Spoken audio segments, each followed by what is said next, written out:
If you missed out on this round of the market, don't regret it. At times like this, a drop in the market isn't necessarily a falling knife, and a rally doesn't always signal a national boom either.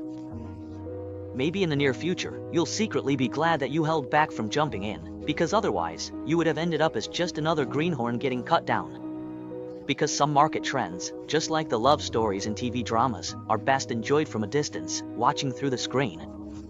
In real life, you wouldn't survive even a single episode of that kind of plot. There isn't a single country in the world, nor any economic theory, that can prove relying on the wealth effect from a rising stock market can effectively solve deflation or insufficient demand. At its core, the issue of deflation is really about employment, the ability of national income to grow, the marginal improvement in disposable income, the capacity for economic structural transformation and upgrading, the real measure of whether a society can successfully shift from a production-based to a consumption-based model, and, most importantly, the true reflection of people's living standards and happiness. All of these are major tests of structural reform in the long-term model and capacity for economic growth, and, by and large, they are also the weak spots and tough reform challenges that most governments are reluctant to tackle. Yet these slow-moving structural variables in economic development are what define the experience and answer to high-quality economic growth, and they represent the advanced test papers for reform as it enters deep waters and faces urgent, difficult, and risky development environments. Around the world, few governments can hand in a passing grade on this exam. Structural reforms are often closely tied to the fiscal and taxation systems, falling under the category of deep-level reforms and redistribution of interests. They are the main focus of the entire income distribution system reform and also the most challenging aspect of comprehensive social management reform. The resolution of these hot and difficult issues cannot simply rely on so-called revitalizing the stock market or triggering a bull market through reforms. Bull and bear markets in the capital market are the results of economic development, not the goals of our reform and development efforts. Any reliable achievements in economic development and goals of social progress are attained through development, not simply through planning and design. The invisible hand has always operated on its own terms, achieving self-equilibrium, even though the market occasionally has to pay the necessary price. Today, we find ourselves at a moment of reckoning, paying the price and undergoing a correction for the rapid economic growth of the past 30 years. The boom and zero-sum games within financial and capital markets can address confidence issues in short-term development, and to some extent, can also improve expectations and even energize key players.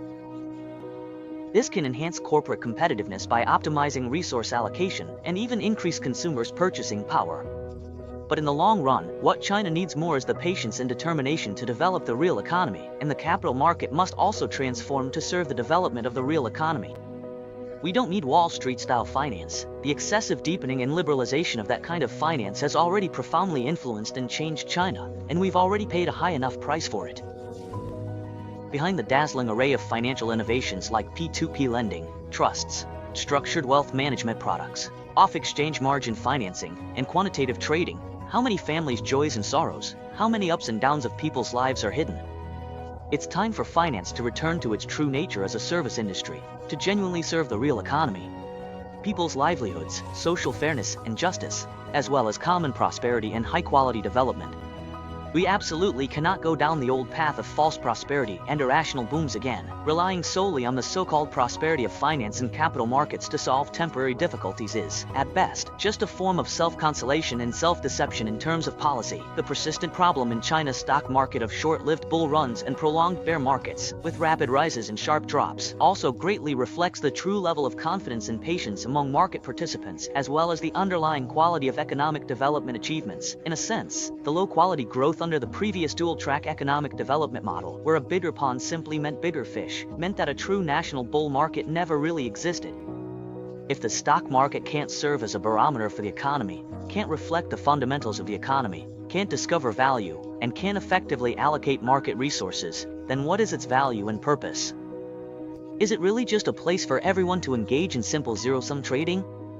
If China's stock market has nothing to do with fundamentals and is only tied to policy, then that reasonably explains the huge amount of speculation and gambling involved, as well as the market's tendency for short-lived bull runs and prolonged bear markets, with rapid rises and sharp drops. In the long run, the ups and downs of the stock market shouldn't be the main focus when it comes to current macroeconomic missteps. As people who are optimistic about China in the long term and as ordinary citizens holding a large number of shares in developing companies, we hope even more that this will be a true reform-driven slow bull market, and the long-term growth bull market. Slow is fast. Only by going slow can things be done well, and only then can growth be sustained. Otherwise, after a rapid or frenzied bull market, the ensuing crash will definitely put enormous pressure on a market dominated by retail investors, and could lead to yet another massive wipeout of the hard-earned national wealth accumulated through reform and opening up. In the future, this could cause long-term suppression of residents' ability to repair their balance sheets and consumption capacity, which would have a lasting impact on the healthy, stable development of China's economy and society. Currently, fiscal and tax system reform is the top priority. The main focus should be on strengthening the fiscal and tax system to support economic growth and improve people's livelihoods. Fiscal and tax support for high-quality economic development must not be absent in this round of reforms. The immediate priority is to repair the balance sheets of the government, businesses, and individual residents. Addressing deflation and repairing balance sheets is a meticulous and gradual process, like illness striking suddenly but recovery being slow and painstaking. To truly cure the problem of deflation, we must start with fiscal and tax reforms, genuinely increase national income, and earnestly implement a plan to double national income. Issue large, long-term special government bonds over time to support and improve people's livelihoods, provide subsidies for employment, education, healthcare, training, retirement, and entrepreneurship, focusing on supporting childbirth. Also, implement tax cuts and profit concessions, and fundamentally transform government functions. The government should withdraw from direct participation in social and economic life and stop competing with people for profits. Instead, it should shift its role to fully providing public goods and services to society. This kind of recovery and functional transformation must be based on the DCF, discounted cash flow, model. Strictly speaking, consumption is a function of income is a function of employment, and employment is essentially a function of the market economy. Without employment growth and income improvement based on industrial development, and without a successful transition to a consumption-driven society, it is impossible to rely on the wealth growth effects of capital speculation to drive high-quality economic development and social progress. A wealth effect model based on a zero-sum game naturally tends to experience sharp rises and sudden drops. In essence, it has nothing to do with GDP growth or real national wealth growth. It only intensifies wealth polarization in the short term and accelerates the widening of the Gini coefficient. From this perspective, what we need more is a scientific, stable, and steadily developing capital market, rather than a stormy, turbulent capital market movement. Over the past 20 years, we chose the wrong industry, real estate, to store national wealth, and we also adopted an incorrect fiscal and taxation system as well as a flawed central-local fiscal and administrative power structure. The destructive consequences of the real estate downturn are still far from over today, and we cannot step into the same river twice by once again making the wrong choice of relying on the stock market and the virtual economy, or using a zero-sum game market as a breakthrough to revitalize the economy and boost domestic demand. Even more so, we should not use this as a basis to force national savings out of the banking system and rush them into the capital market. At best, this can only help manage expectations, boost confidence, declare our determination for development, and demonstrate the importance of the capital market, but the hidden dangers are truly endless. I really hope that this time we don't choose the wrong development model.